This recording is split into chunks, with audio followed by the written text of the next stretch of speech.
विश्व कैंसर दिवस, समय पर पहचान से कैंसर से जीत संभव। हर साल 4 फरवरी को विश्व कैंसर दिवस मनाया जाता है, जिसका उद्देश्य कैंसर के प्रति जागरूकता बढ़ाना और समय पर जांच व इलाज को बढ़ावा देना है। 2026 की थीम यूनाइटेड बाय यूनिक यह संदेश देती है कि हर मरीज की कहानी अलग है, लेकिन लड़ाई सबकी एक है। भारत में कैंसर के मामले तेजी से बढ़ रहे हैं। आईसीएमआर के अनुसार हर 9 में से 1 व्यक्ति को जीवन काल में कैंसर का खतरा है। झारखंड में तंबाकू सेवन और देर से जांच बड़ी वजह बन रही है, जिससे ओरल, लंग, ब्रेस्ट और सर्वाइकल कैंसर के मामले ज्यादा सामने आ रहे हैं। रांची की विशेषज्ञ डॉक्टर सुमेधा गार्गी के अनुसार सर्वाइकल और ब्रेस्ट कैंसर समय पर पहचान होने पर पूरी तरह ठीक हो सकते हैं। महिलाओं को नियमित जांच, एचपीवी वैक्सीन और सेल्फ एग्जामिनेशन पर ध्यान देना चाहिए। वहीं डॉक्टर अभिषेक रंजन बताते हैं कि ब्लड कैंसर के लक्षण दिखते ही जांच जरूरी है, क्योंकि इलाज से जीवन बचाया जा सकता है। विशेषज्ञों का कहना है कि तंबाकू से दूरी, स्वस्थ जीवन शैली, नियमित स्क्रीनिंग और जागरूकता से कैंसर के कई मामलों को रोका जा सकता है। संदेश साफ है, डरने की नहीं, समय रहते मुकाबला करने की जरूरत है। पहाड़िया गांव में शुरू होगी रोजाना ओपीडी, डीसी ने एम्बुलेंस व्यवस्था सख्त की। साहिबगंज जिले में स्वास्थ्य सेवाओं को बेहतर बनाने के लिए उपायुक्त हेमंत सती ने बड़ा कदम उठाया है।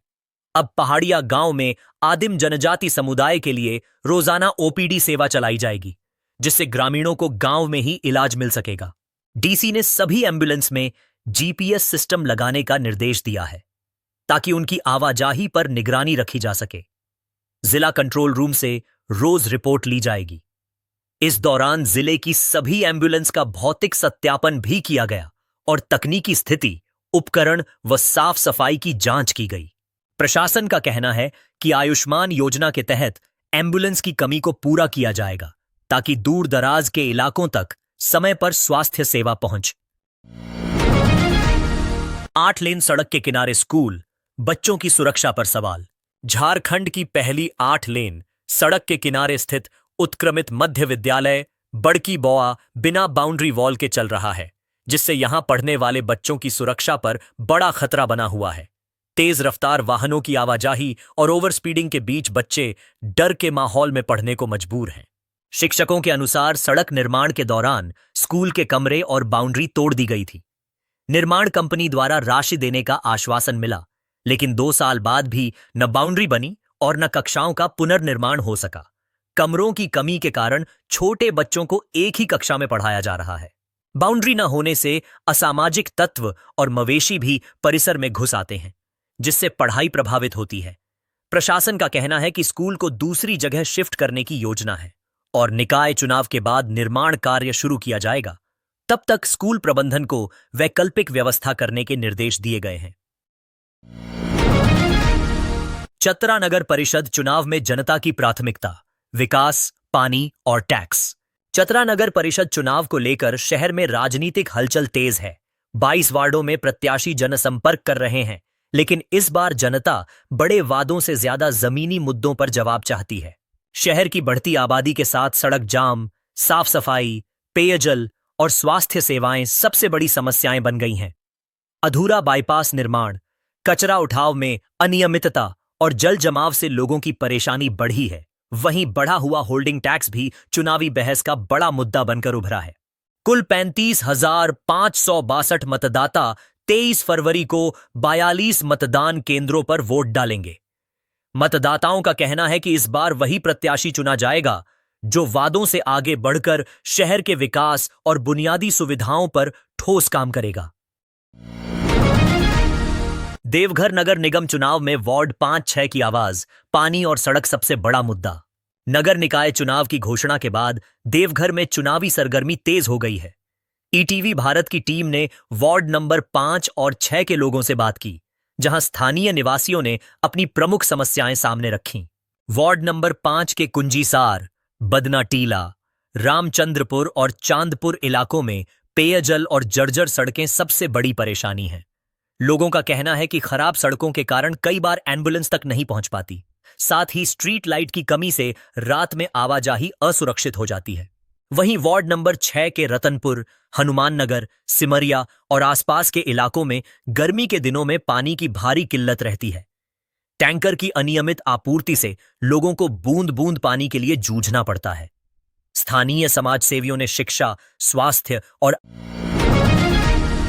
दुमका में मुख्यमंत्री हेमंत सोरेन का जनसंवाद, अधिकारियों को दिए त्वरित कार्रवाई के निर्देश। दुमका स्थित अपने आवास पर मुख्यमंत्री हेमंत सोरेन ने मंगलवार को आम लोगों से मुलाकात कर उनकी समस्याएं सुनी। उन्होंने संबंधित विभागों के अधिकारियों को शिकायतों के शीघ्र समाधान के निर्देश दिए और कहा कि सरकार जनता के हित में पूरी तरह प्रतिबद्ध है। सीएम ने बताया कि राज्य की कल्याणकारी योजनाओं से लोगों को सीधा लाभ मिल रहा है और सभी नागरिकों को इनका लाभ उठाना चाहिए। झारखंड दिवस समारोह में भाग लेने आए मुख्यमंत्री ने संथाली भाषा में संबोधन करते हुए असम में रहने वाले आदिवासी समुदाय के मुद्दों पर भी बात की और हर संभव सहयोग का भरोसा दिलाया। उन्होंने हाल के अपने विदेश दौरे को भी सकारात्मक बताया और कहा कि इससे झारखंड के युवाओं को वैश्विक मंच पर पहचान मिली है, जिसका लाभ आने वाले समय में राज्य को मिलेगा। केंद्रीय बजट 2026 से झारखंड को विशेष पैकेज की उम्मीद, विकास को मिलेगी रफ्तार।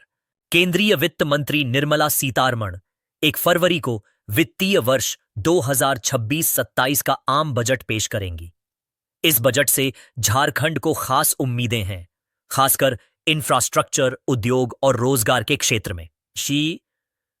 सहयोग और जी कोहा और रोजगार के हो। राज्य सरकार और व्यापार संगठनों का कहना है कि झारखंड को मैन्युफैक्चरिंग हब बनाने के लिए विशेष पैकेज दिया जाए।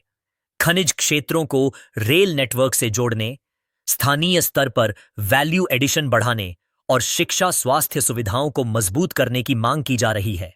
वित्त मंत्री राधाकृष्ण किशोर ने कोल कंपनियों पर बकाया राशि और जीएसटी व मनरेगा से जुड़े आर्थिक बोझ की भरपाई की उम्मीद जताई है। वहीं चैंबर के पदाधिकारियों ने महुआ बोर्ड की स्थापना और बेहतर कनेक्टिविटी की मांग रखी है।